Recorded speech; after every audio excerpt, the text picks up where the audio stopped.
नहीं है।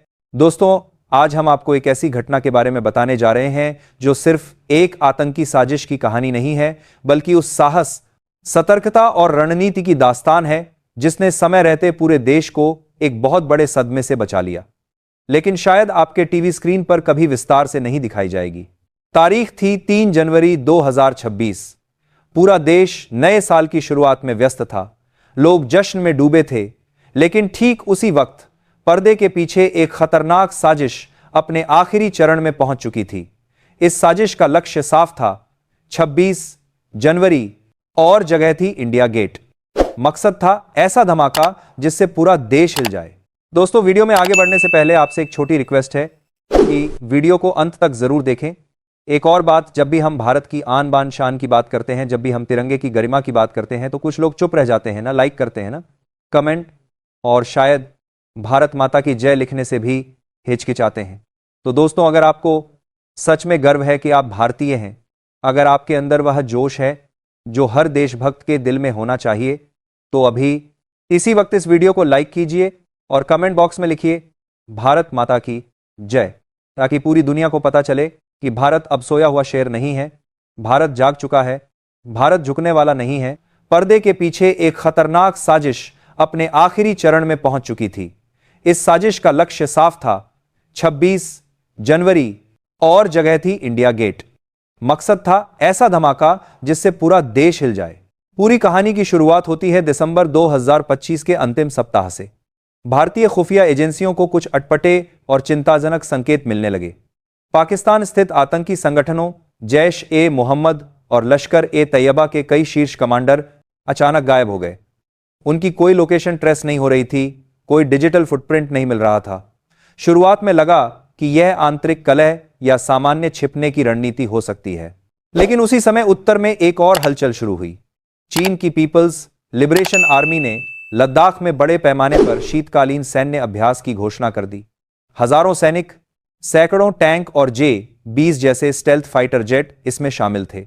दुनिया को बताया गया कि यह सिर्फ एक ट्रेनिंग एक्सरसाइज है, लेकिन असलियत में यह एक बहुत बड़ा सैन्य पर्दा था। इसी दौरान अरब सागर में चीन और पाकिस्तान की नौसेनाएं संयुक्त अभ्यास में जुटी हुई थीं। चारों तरफ से सैन्य गतिविधियां इतनी तेज थीं कि भारत का ध्यान स्वाभाविक रूप से इन्हीं खुले खतरों पर केंद्रित हो गया। यही चीन और पाकिस्तान की रणनीति थी, ध्यान भटकाना। 2 जनवरी 2026 की रात भारत के नेपाल और भूटान सीमा से लगे इलाकों में स्थित इलेक्ट्रॉनिक सिग्नल इंटेलिजेंस स्टेशनों ने कुछ अजीब रेडियो ट्रांसमिशन पकड़े।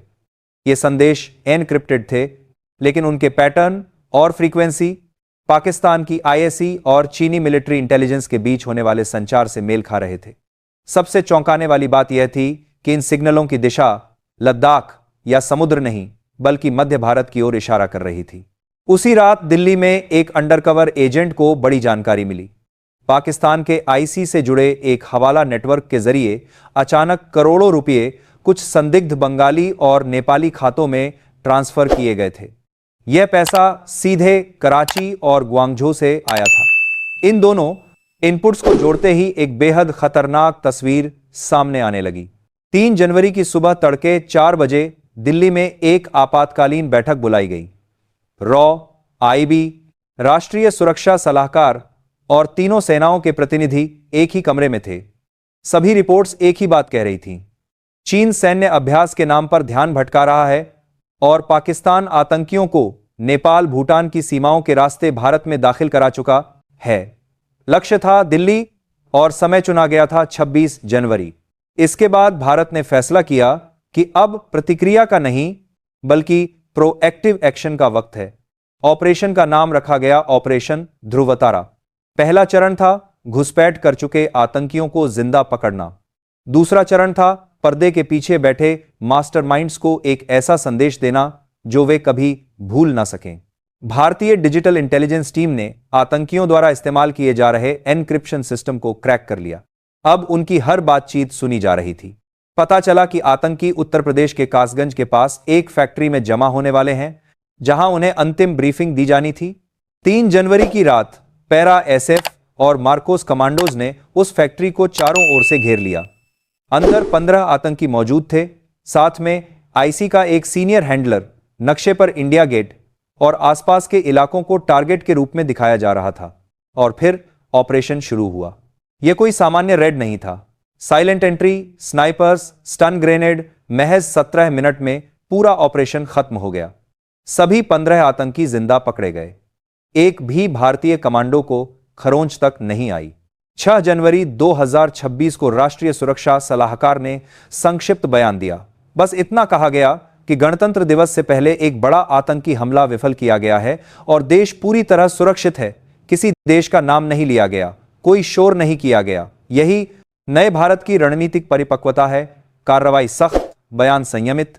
तो दोस्तों, यह थी वह कहानी जो 72 घंटों में खत्म हो गई, लेकिन जिसने भारत को एक बहुत बड़े खतरे से बचा लिया। यह कहानी बताती है कि आज का भारत सिर्फ प्रतिक्रिया नहीं देता, बल्कि साजिश को जन्म लेने से पहले ही खत्म कर देता है। वीडियो पसंद आए तो लाइक करें, शेयर करें और चैनल को सब्सक्राइब करना ना भूलें।